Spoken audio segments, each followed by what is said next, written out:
entrepreneurs are basically professional athletes. I just wish we would just acknowledge what we are. Yeah. Okay? We're professional athletes. Mm-hmm. Professional athletes are basically operating at the highest level of a really, really, really hard game. Why can't we just acknowledge that you're an entrepreneur and you're playing the hardest game there is? Yeah. It is the hardest game.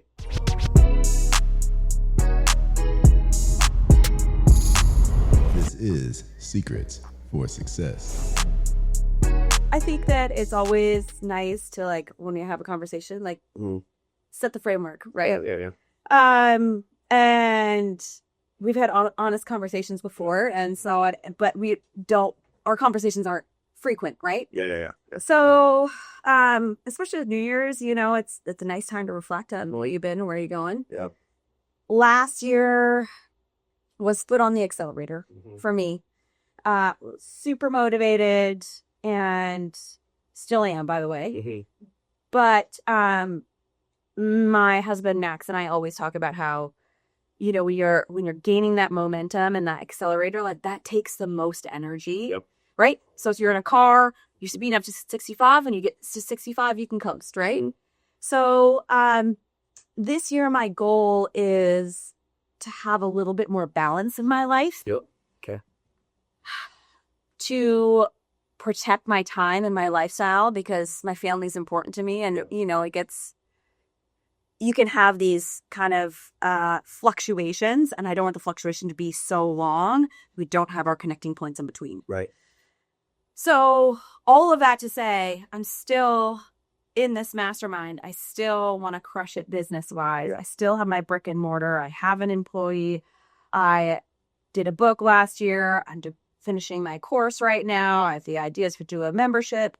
So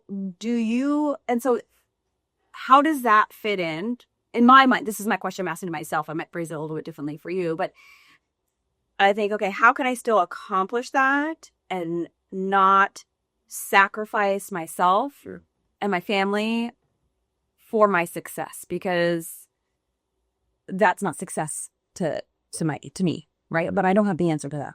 Okay. So the question to me is, how do I get to my desired goals and not lose everything in the process? Yeah. My health, my key relationships, and my personal peace and time. Okay. So I want to be reflective with this. I think 2025 for you, again, looking on the outside, it's me looking on the outside, was basically the year that you asked that question.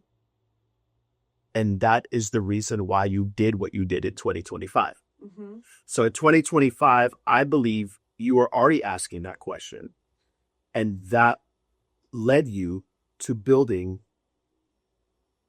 one thing in its entirety, one thing that's nearly completed, and then building another thing that you plan on doing at some point this year. It's not happening yet. And that is the thing that you completed was your book.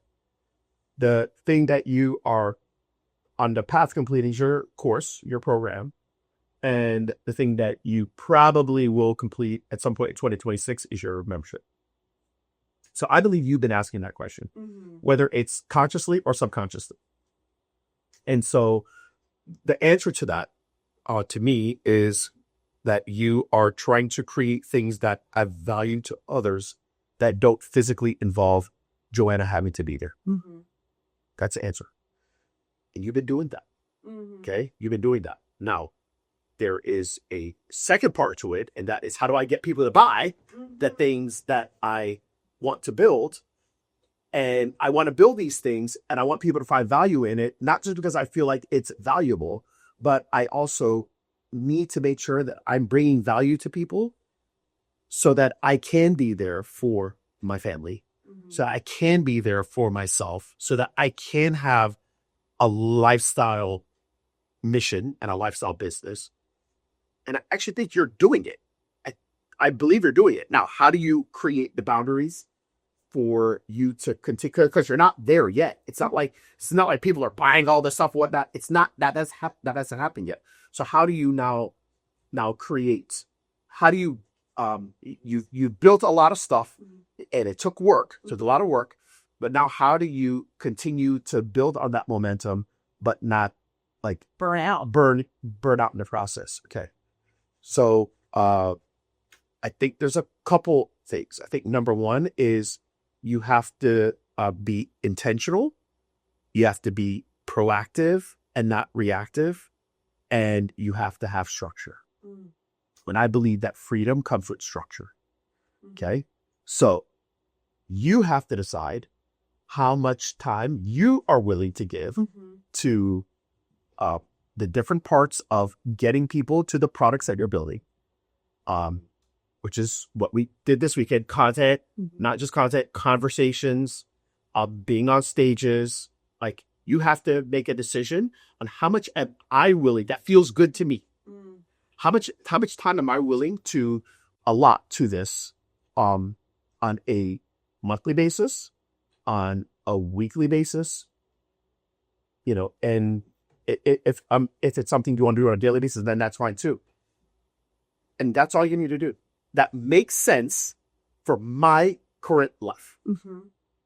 Now, if you would have asked that question 20 years ago, we would have, 10 years ago, we would have said, well, if you only will to give this, homegirl, well, too bad, so sad, you can't get those other things. Yeah, it's totally it's a whole different ballgame today. If you said to me, 3 hours, bro, that's all I'm willing to give, we can still make it happen. You said 5 hours, we can make it happen. We said 10 hours, we can make it happen, because we're living in a different world today. We're living in a different ballgame. So you need to ask yourself that, and then you need to take the answer, and then you actually have to execute on it. Okay? Can I tell you what I do? Yeah. All right.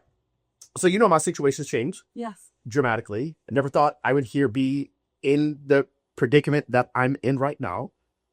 Different responsibilities. Full caregiver. Just like all of those things. So I've had to restructure my stuff too. But I'm asking myself the same question. Yeah. Okay, so I built the things, but I'm still I'm literally in the same predicament as you. Just at a different level. Okay. Absolutely. Same thing. Okay. Now, granted, I'm not a mom. I'm a dad, right? But you see it. You see I heavily evolved in, my kids' lives, right? And the dynamics have changed a bit, right? You want to be. And I want to be. And there's no compromise with it. Yeah. There's no compromise. It's not like, oh, well, sorry, kids. No, we're not doing that. Not at this point in my life. Okay. But at the same time, I'm trying to build stuff. Yeah. I'm trying to I'm trying to also live out the things that fill me too.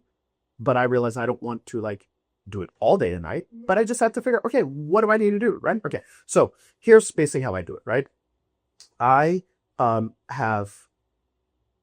that there's 4 levels of value. I know that there's implementation, there's unification, there's communication, and there's visionary. Okay. So what I do is I have allotted to what time feels good for me every single week to do my communication time, which is basically my content time. Okay. And then I have certain times of the week that I'm doing creation. Yeah. Okay. So you need to do the same.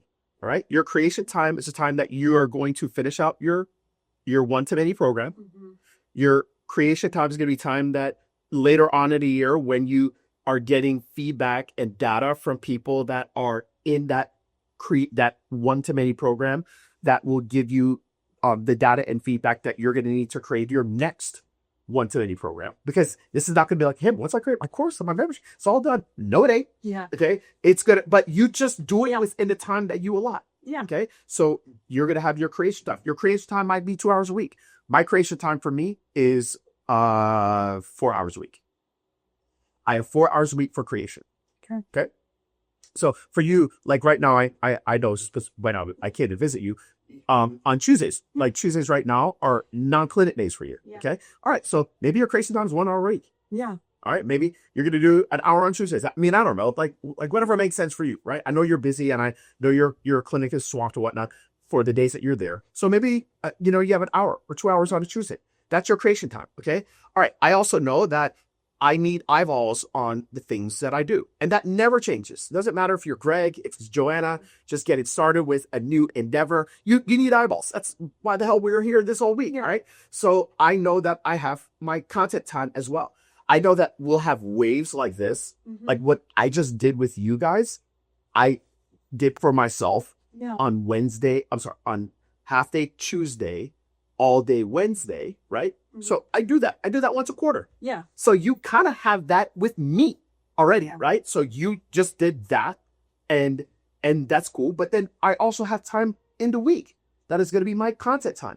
Because I know that if I'm creating things and I am shouting from the rafters, the things that mean something to me with regards to my vocation and my advocation, what I'm advocating for, then that's all I do. So you just need to schedule out that time. Yeah.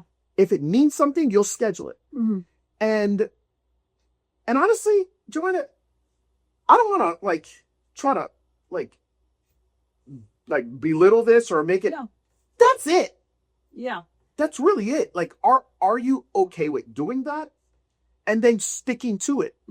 And if you do that on a weekly basis, whatever time it is that works for you, and then the rest of it, and honestly, what I would do is those things that I said, I wouldn't even schedule that off first. Yeah. What I would do is I would schedule out the things that mean something to you of what you just said. My family time, my time with my kids, time with my partner, like the time for you. I call it my me time.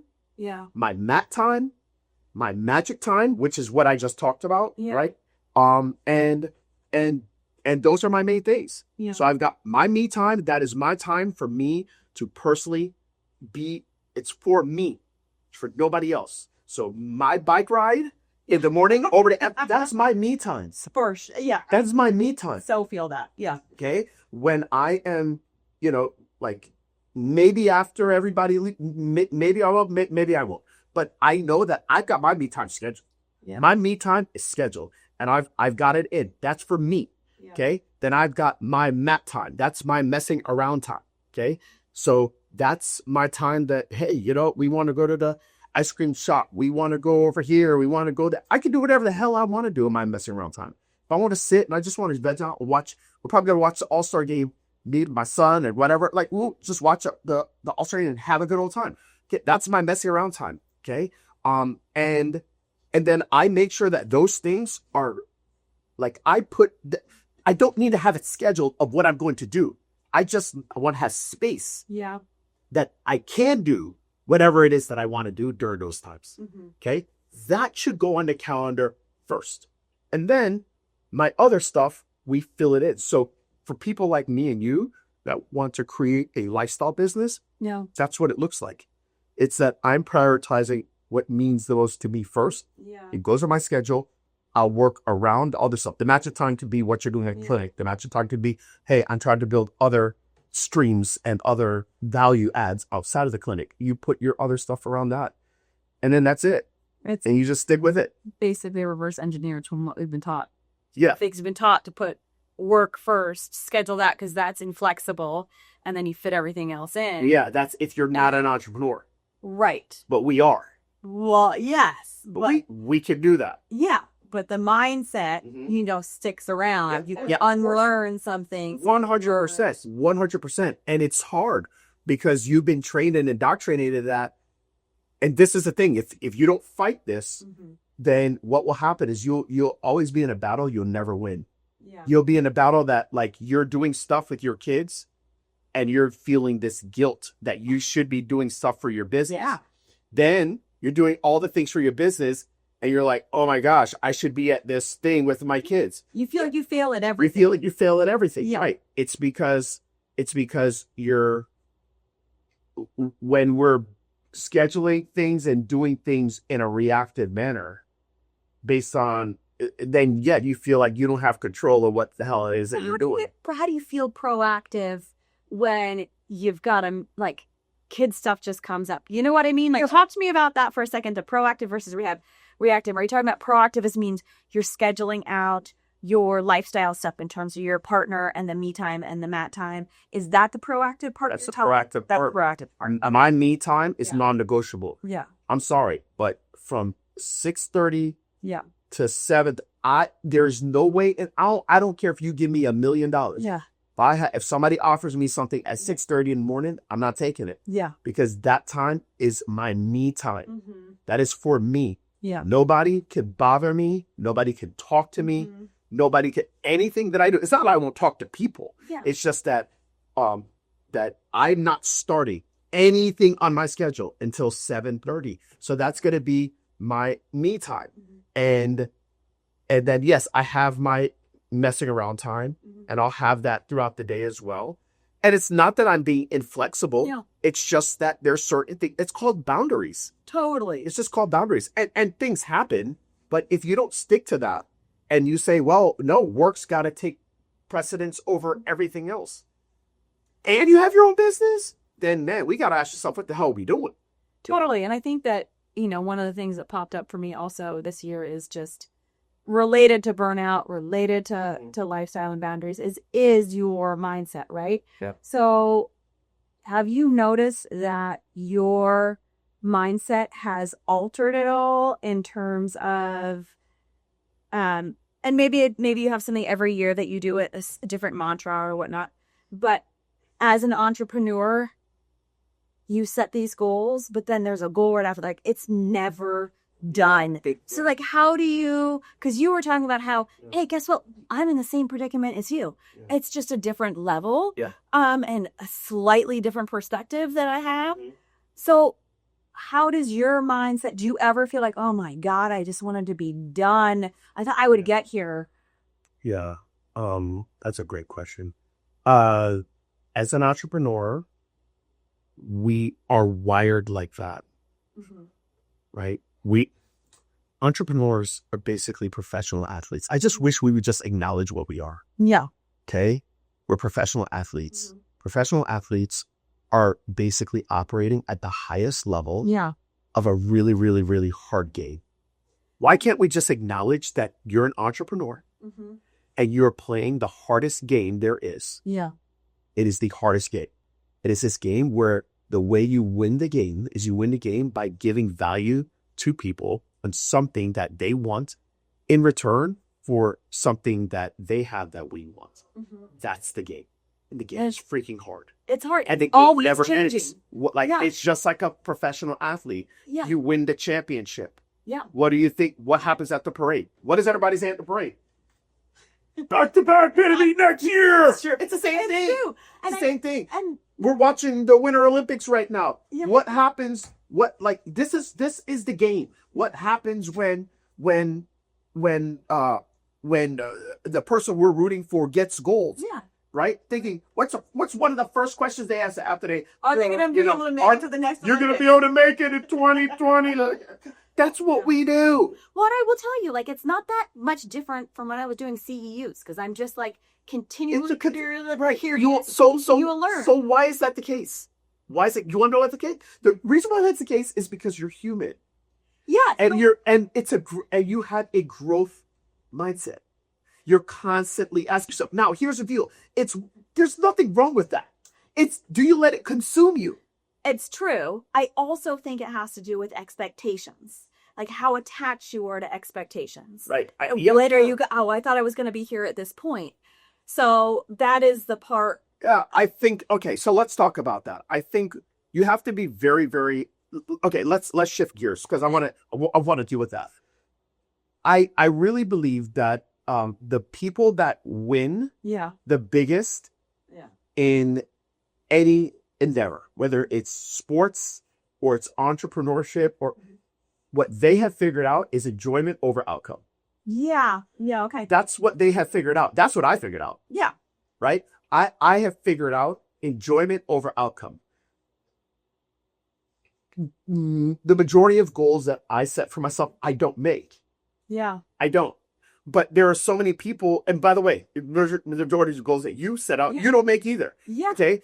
But the reason why I've been able to stay in the game for 20 plus years, and most people, they're out of the game in 2 years or 3 years or 4 years or whatever, is because they are so obsessed with the outcome and they don't enjoy what it is that they're doing.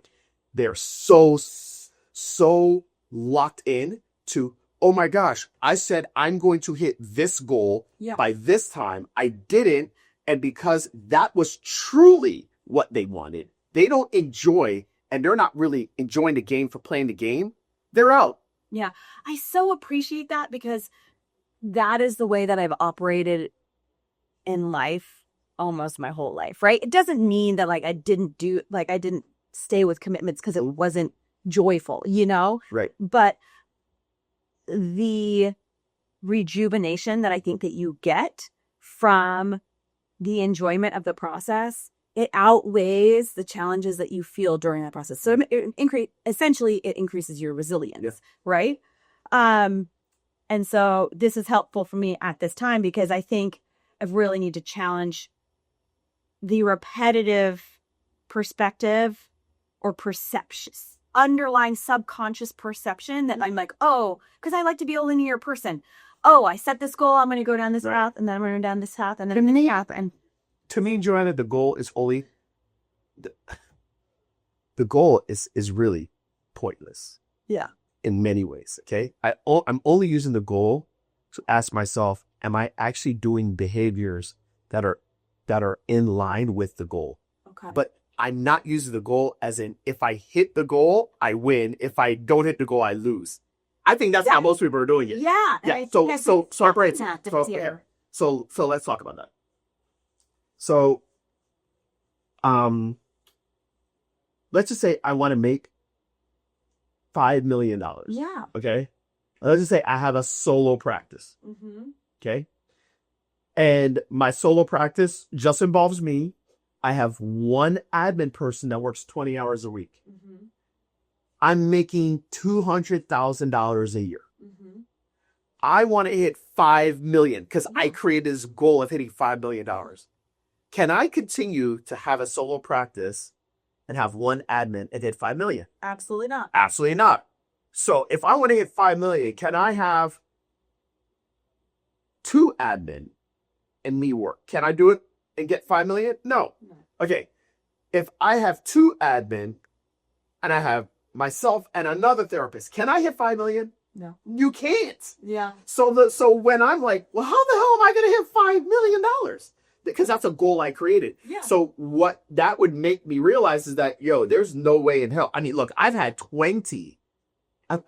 32 staff and I didn't hit 5 million. Yeah. So I know that, well, okay, if I had 48, maybe 50 staff, could I hit 5 million doing it that way? Yeah, you probably could. Do I want to do that? Absolutely not. For sure. Yeah. So the goal is more for me to ask myself, is my actions in alignment with where I want my life to go? Yeah.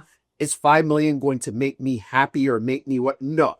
But I know that I want to go in a certain direction, and I'm using the goal for that reason and that reason only. I am not emotionally attached to the achievement of hitting a goal, because a goal is just a thing. It's just a moment in time. What I am trying to do is just make sure that my life is in alignment. Yeah. That's it. And for me, I'm a human. For me, I'm not apathetic. Yeah. I actually want to strive for things, but I'm not walking around all day with my trophies. Yeah. Hey, look what I did in 1998. Yeah. That's not what I'm doing here. You know what I mean? I am using goals strictly to ask myself, am I in alignment with what type of growth I want in my life? And that's it. Whereas most people are not doing that. Yeah. They're using the goals for many different reasons. I'm not here to judge you but it could be, hey, I did this. Hey, I achieved this. Hey, I am this. Hey, I'm a blank $1 million earner. And that's fine. We also get fed. Huh? That's what we get fed from other people. Yeah, I know. But as you realize, if you're in my world, you realize that half the crap we just got to do is learn all the junk that's actually not moving us in the right direction. Yeah. So for me, it is enjoyment over outcome. Yeah. Okay. Enjoyment over outcome.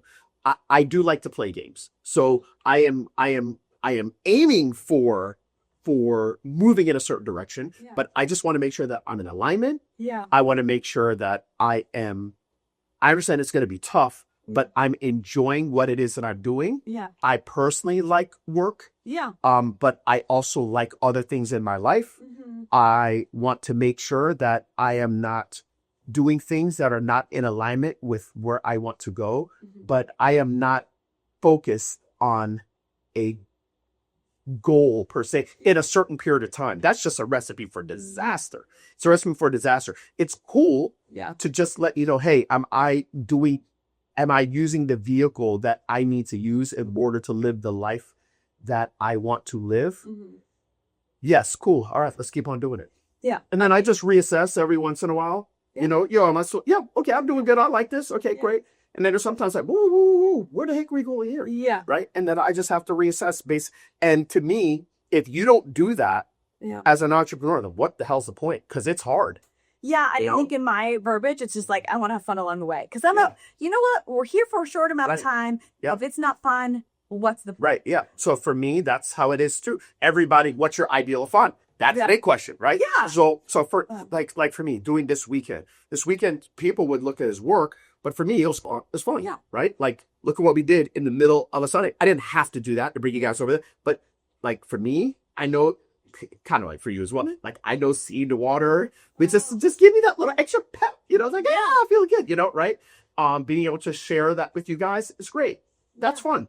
Are we working? Sure, we're working as well, but that's fun. Doing this where I bring you all in privately. Yeah. It's making my brain have to work, but that's fun. It's not like every minute is like, oh my God, it's great. But it's like, I enjoy it. So you have to ask yourself, hey, like, am I enjoying my work? Am I an ikigai? Am I like, do I love what I do? Yeah. Am I enjoying my work? Yeah. Can I get paid doing this work? Yeah. Do people need it? Okay, great. All those things are aligned together. I'm in alignment. I'm good. Mm-hmm. You know, maybe do you hit your financial goals here or there? Okay, maybe not. But like, what's the freaking big deal? You know what I mean? It's like let's keep on boiling. Let's keep on moving. I understand that entrepreneurship is very exponential. It's not incremental.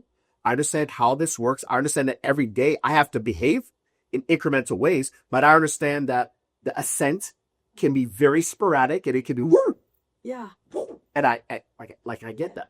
I also get that because I've been doing this a long time. Yeah. So I don't get too high, I don't get too low. Mm-hmm. Just kind of roll with it, enjoy it. Make sure I'm just doing things that's in alignment and prioritize your life. Just prioritize your life. You can't do that when you're an employee, and I get it. Mm-hmm. So it's like, oh my God, I got to work all that. No, you're not an employee anymore. Now, here's the bad thing. You're an entrepreneur, so that means you got pony up money. Yeah, for sure. Okay, all right? But one of the perks of that is that you can design it in a way that works for your life. Yeah. Mm-hmm. So don't take on the burden of being an entrepreneur and operating a business at a very high financial risk. Yeah. But then behave like an employee. Yeah. Don't do that. Interesting. Yeah. That's a super interesting. Like, why would you do that? To me, that's called it's called self-sabotage. That's called torture. Yeah. You know what I mean? Right? If you're going to act like an employee, like you don't have any control of your schedule, you don't have any control of what you do, don't put that financial pressure on yourself. Yeah. Just go work for somebody. Yeah. Okay. Let them be in control of your entire life. Yeah. So as you know, as you do grow, we're talking about like joy and fun along this process, which I think is hard to get in that flow state when you're in a more desperate state because you're clawing towards the goal. But do you have insights on? Well, let's give my own example, right? So, my brick and mortar employee, and then I'm dealing with, physical products, online products, feeling tapped. Yep. When do you consider or what factors lead you to bringing somebody else into your world that can help support you, whether it's an admin person or things like that? Yeah. Because sometimes it's not a clean cut, right? What is the ROI on that? I don't know. Is my free time worth what they're going to be, or am I just going to fill it with more busy work? You know what I mean? Right, yeah. And part of that's up to you in terms of how you spend your time. Well, I mean, in everything. I mean, the thing is, there's many different hats that either you have to wear as an entrepreneur, or somebody else, you need to hire somebody to wear as an entrepreneur. You got to be the CEO. You got to be the CTO. It's just the tech person. Okay. So let me make this for you. Yeah. So CEO is the person that is overseeing all parts. You're like the head coach. Okay. Yeah. You got to oversee everything. Okay. The CTO, that's the chief technology officer. Okay. It's like who's implementing the funnels, who's making the adjustments to the website. You're doing the online business. Who's taking care of that part, right? Okay. Yeah. For you've actually hired kind of a CTO if you're using our virtual assistants, right? Right. Okay. So that's something you decided, hey, I need more help in that area. I don't have the time or the bandwidth or really want to learn that. I'm going to hire somebody. So you did it there, right? Mm-hmm. Okay. Then you have the CFO. This is an important role as well. That's your chief financial officer. Do you know the numbers? So who knows the numbers to then give us at least a calculated risk of, should I hire an admin? Should I hire somebody else? Like, the only way you're going to be able to do that confidently, still not a guarantee, but the only way you do that confidently is if you know your numbers. Are we profiting at the clinic? Are we not profiting? If we've got a wait list and we're not profiting, that means that I'm not hiring anybody right now. I have a wait list and we're profiting. Yeah. Okay. So now, how much is that position going to be? It's going to be a couple $100s a week. Yeah. It's going to be this, it's going to be that, okay. Like, then it allows me as a CFO, and sometimes you're that in the business, sometimes it's somebody else, but that allows me to make that decision to know. And if you don't know that, that's where like I come in, right? And it's like, hey, you give me the numbers, you tell me, and I'll tell you, all right, this is what I think. I think it's a good idea. I think it's not a good idea, right? Okay. Then you have your COO. It's the person that's in charge of operations. How do we make the clinic work better? How do I make my online stuff work better? How do I create a better customer experience for people, right? And you have your CSO. Okay. I mean, by the way, all of these are all roles, and this is that you got to do everything, right? Know. And then, but sometimes it's like, oh my God, if I hire somebody, I have to train them, and then that's going to take more time. You know what I mean? Yeah, that's the case. Then let's talk about the next one, the CSO. CSO is the chief strategy officer, right? Like when you come to weekends like this, right? Most of you don't know how to strategize in your business because you're business. No. Well, that's why you pay me. Yeah. Right? That's why you pay me. So it could be me, it could be somebody else, it could be, like a book you read, whatnot, right? So that's your chief strategy officer. Okay. So I say all that because look, running a business is not easy. Mm-hmm. It's not easy, but we have to ask ourselves, like, who's doing those roles? Who's doing those things? Yeah. And are we doing those things? Yeah. And are we okay doing that? And hey, is this not giving me peace? Is this something that I need to move on to somebody else? Yeah. These are all questions that are part of that's why I said it's the hardest thing you'll ever do. It is the ultimate personal development program. It has a hell of a compensation package if you decide to play in the game and go full force in it, but use the perks of it to your advantage. Okay, so let's extrapolate on that and have it not be the clinic and have it be your masterminds. When do you bring somebody in to be a team with you? So because do you feel like that when you have teams who come into your masterminds, do you find that they accelerate faster because they have two people working together? Yeah.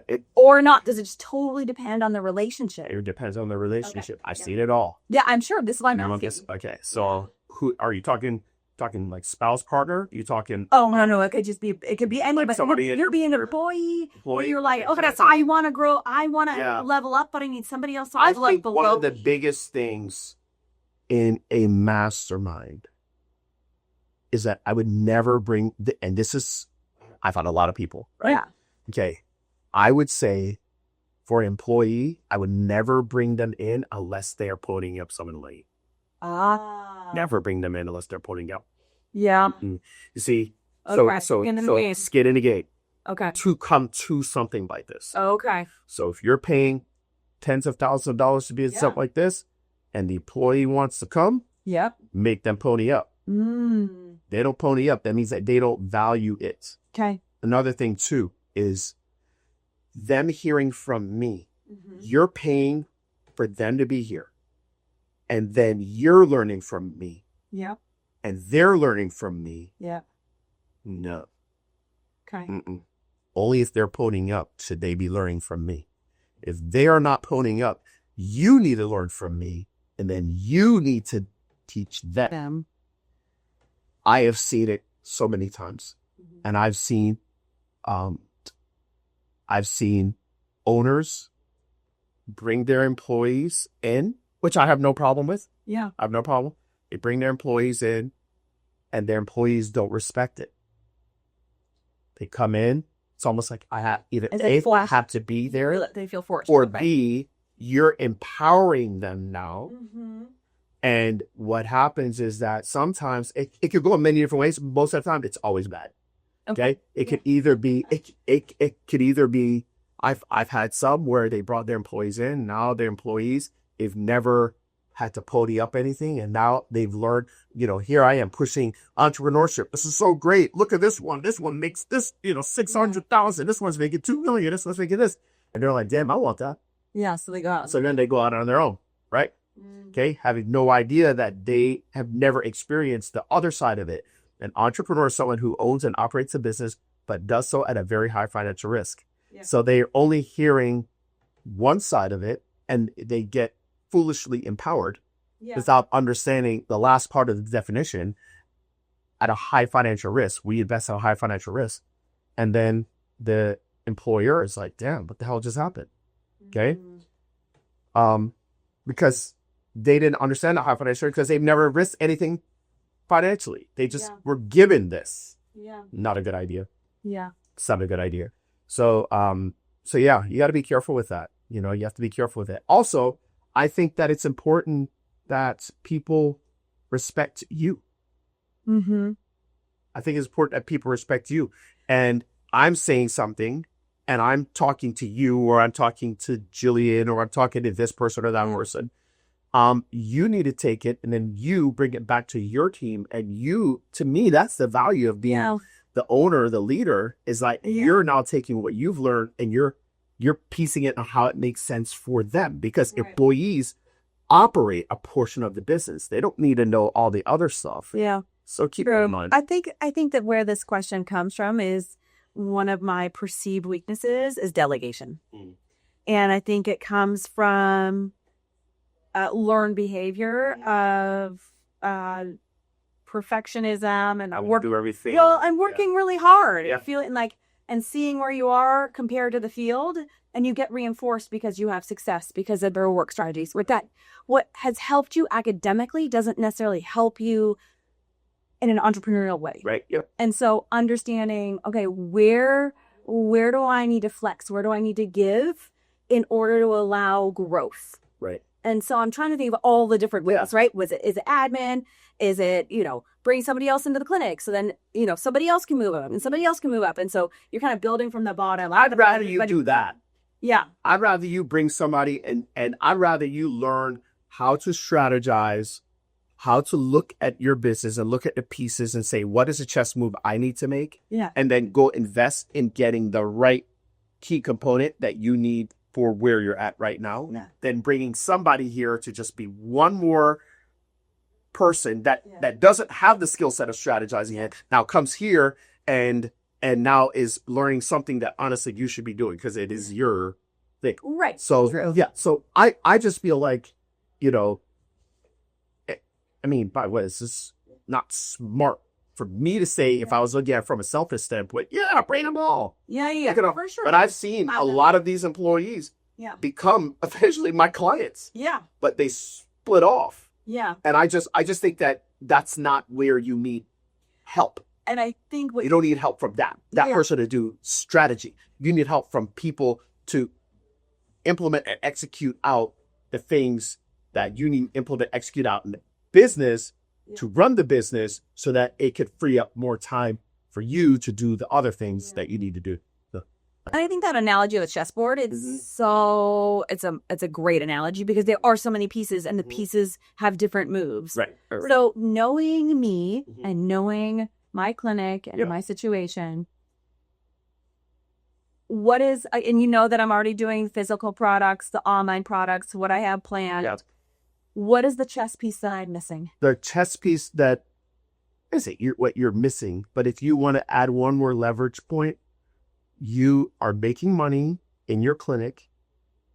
You have a setup to where you are charging, you're paying your therapist less than what you are making. You have a demand in with regards to patients. You have more patients than what you can handle.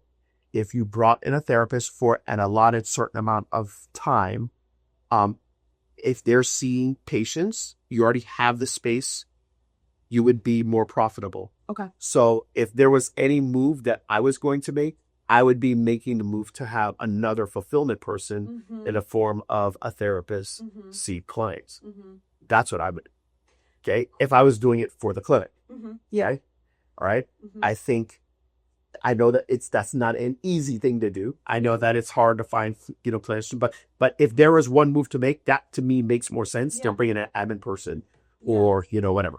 Okay. Yeah. And then I think the next thing for you is like, hey, I don't want to necessarily grow. It's like, I don't mind if I brought in a second or third person, but I'm not trying to ever go to 8, 10, 12, 15 people. Right. Cool. So that's the reason why you got to do what you're doing now. Yeah. It's the reason why you got to, rebrand your value so that you can help more people, and it's not always reliant on a human having to bring the value. That's what you're doing with your course, with your book, with so that's what I would do. But if there was anything I do in a clinic, I'd bring on another clinician, at least to help you with alleviating that wait list. Yeah, no, super appreciated. Okay, but I brought that point up. I got my answer. But now I'm going to have a counter answer, a counter question. Okay, how you know when you're spreading yourself too thin, right? Because in small business, we talk about how momentum is so much of what you need. And it is a flow state. It is that is like the moment that you don't want to capture it, you want to build on it, right? It's like rolling a ball downhill. So how do you know, all right, if you have your clinic, you got your book, my online course I'm doing, the membership. Okay, what are signs that you're like spreading yourself too thin opposed to just sticking and diving deeper into what you're already doing? Yeah, I mean, basically what I do is I want to see proof that the thing that I am focusing my effort on is working before I go and create another thing. Okay, so let's apply it to my situation here. I'm not quite following. Are you saying I need to make sure my book is doing okay before I hire somebody else? No, in the clinic? No, because to me, they're two different things. Okay. So in a clinic, here's your situation. You got a clinic is profitable, it's making money, and you have more people than what you know to do with. Okay. So can I go and can I see if I can bring somebody else up? Right. Yeah. So here's what I'm going to do. Now, okay, great. That sounds good. How am I going to get somebody? Well, how am I going to differentiate myself? It's hard to hire. Well, it's not hard to hire when you have the thing that kids and clinicians actually want. Because you have a book, because you are building an online program. The majority of clinics, do they have books and build an online program? No. So I'm using that to leverage me hiring someone.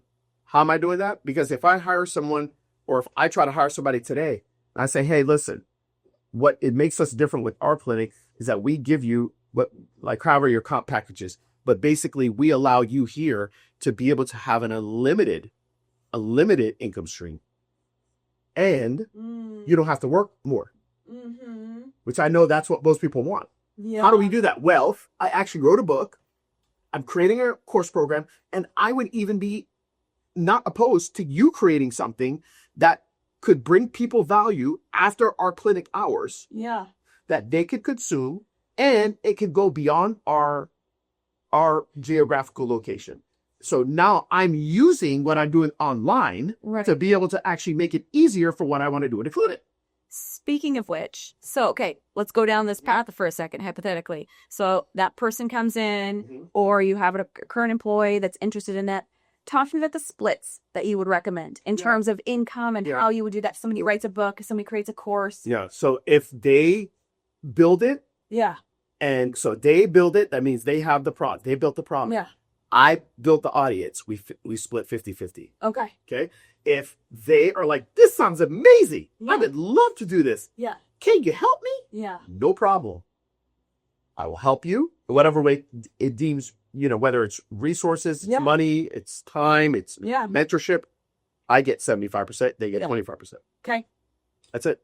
All right. That's it. But I know that alone is a differentiator versus everybody else. So do you see how now I'm using Leverage. them I'm using my online to help me hire more people. Yeah. Right. I appreciate the blending of the world, because sometimes at my stage it feels separate. Right. It doesn't have to not be siloed, but I really it appreciate really doesn't have to be. I just think what needs to be separated is my implementation time. This is the time I'm in my clinic. Yeah. That's how I currently make the majority of my money. Yeah. Okay, I got to do that. This is all falls within my magic time. My magic time is my implementation time. Mm-hmm. It's my unification time. What's unification? That's me overseeing the people that are helping me with fulfilling out my vision. Yeah. My communication time is the time that I allot for my content. Yeah. Okay, that's me doing advocacy work and basically doing outreach work to bring more people into my world, whether it's for the clinic or it's for my online world. And then it's visionary time. That's called creation time. Yeah. Creation time is the time that I'm going to allot to building the streams that I need to build that can bring people value and not have me physically there, because that's where you're at in life right now. Yeah. Boom. Mic drop.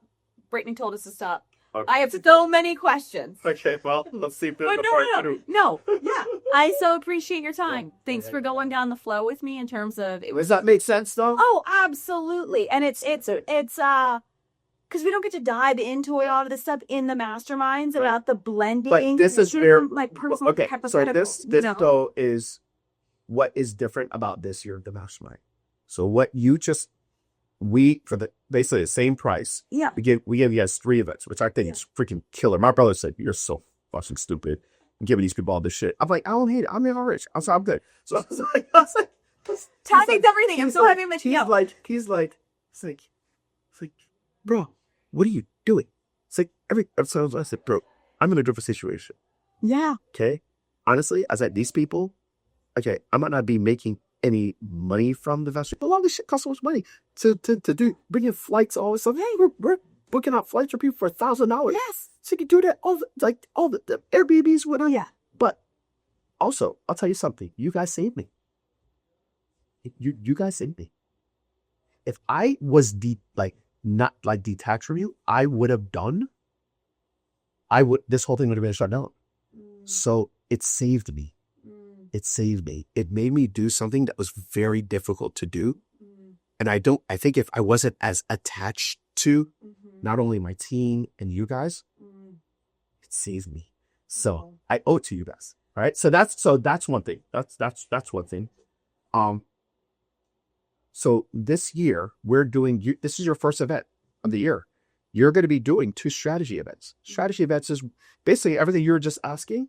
That's what we do in a strategy event. I mean, you don't have to come to the strategy events, but it seems like people want that. Yeah. They want that. They want the strategy, the mindset, the whatnot. And so that's how all my stuff used to be. Yeah. Pre-2023. That's all it was. Strategy, no implementation. But now we're like, look, you guys can't, do you have the money to pay an $80,000 marketing person? That's what I did in 2023. I had a payroll of $120,000 a month. Okay. Oh my! I had a payroll of $120,000 a month here, right? So the reality is that you guys can't afford that. Yeah. No. So I've now built a 15 full-time employees of VAs. Yeah. And doing events where we're getting what you couldn't even do this in a year of what we just did this weekend. Yeah. Right. So it's right now we're balancing it. Right? Yeah. We did all of that last year, but I want to do strategy. So it's okay. Yes, we didn't do it at this event, but the next one you come to, you could probably come to a strategy event. Yeah. So I think most people are just alternating it. So I think it's really created a nice balance. For sure. Yeah, like even pod time, I'm not even offering it. It's just to you guys. Like I'm not growing it. I'm just, but I really, I'm so grateful and so thankful for the relationships that I have, because it's helped me in many, many, many ways. It got me realigned. Yeah. Of what does the world tell us? The world tells us that when you make a lot of money, what do? Stop serving people. Right? And you know what? So true. And you know something? That's where I was at. Yeah. That's what people were telling me. And it didn't feel like. Yeah. Yes. So, Yeah. so, you know, at the end of the day, your first question today Yeah. was alignment. Just get in alignment, man. Get in alignment. What's right for you. And then after that, just ride it out. You know, then we're not tripping about outcome of this. You'll get there. You will. But I'm not going to play this game of like, you know, want to get there in 3 months. Come on, man. Listen, man. Yeah. Buckle up. Come on for the ride. Enjoy yourself. Catch your blessings. Yeah. You know, we're doing our damn thing. Let's just keep on going and keep on doing it. And, you know, take care of your kids. Love your spouse. Do all that, Yeah. you know, while you're building something. Just do it. Just do it all in a way that makes sense for you. That's it. Yeah. Well, I so appreciate you saying what Mastermind has done for you, because Yeah, it has. I know it gives you energy and revs you up, but to know on that personal level it does, because you give so much to us. Yeah. It really it came in clutch. Yeah. It did. Yeah. Because, you know, I was at a point where it's like, yo, which direction do you go? You know, and you know, I know what I want. I know what I want, but it's like, oh, can you, you know, but Yeah. you know, however, I think if everything was all virtual Yeah. and I didn't know you, Oh, like, yeah. I didn't know you, and I was just like, maybe I would have done that, and probably would have ruined my life. Yeah. Probably would have ruined my life. Well, thank you for continuing to keep giving. Yeah. Even though you got all the money you want. That's awesome. Well, you know, I think that's relative too. I think for me, it's like I don't want to act like I'm Jeff Bezos or something. Oh, But I think one of the big things for me is like, I'm not driven by that. Like, yeah. I have my best night of sleep in a month. I sleep on the couch. I don't need the bed. Like, my brother's like, bro, where do you want? Like, bro, take my bed. I don't care. I don't need all this stuff. What a cool evolution of perspective, though, because we are so conditioned to think this is what we need to get to. This is what we need to get to. And underneath it all, it actually is what you want to do. Right, it's what you want to do. Exactly. That is like the Exactly. greatest That's the gift greatest on the thing. planet. And that's why I just say the money is honestly just a facade. Yeah. It's just, you want to know what you need the money for? You need the money just to have the option. That's what you need the money for, the options. And then when you have the option, you realize that, oh, work anyway. True. Then you realize that we have been conditioned that we're only working because we have to. Bullshit. Yeah, no, I absolutely honor that, because I always knew I wanted to help people. Right. But I think that the main thing is feeling security. Imagine what our society would be if everybody felt secure. And I think that is like so much of the root of so many issues in society, and that's way beyond this podcast. But if we're talking about on an individual level, Right. that is where, because you talk about, I see people see my content all the time. Sometimes they're desperate, sometimes they're not. And it's where you're in that desperate situation That's when you move. that you're clawing. That's when right. yeah. But that's when you move. That's when you act. That's when you do things. That's when you become uncomfortably uncomfortable. Yeah. Uncomfortably uncomfortable is the only reason why you're here. Word. Okay? That's why. Yeah. So the reality is that like we need those to make us do that, because most of us in this world, 98% of us are in a comatose state. Oh, Right. well, yeah. So we need that. We need that to a certain extent, you know? So anyways. Well, you heard about being proactive. Anyways, make it time for Yeah, right. That's the thing with you. I could call you forever.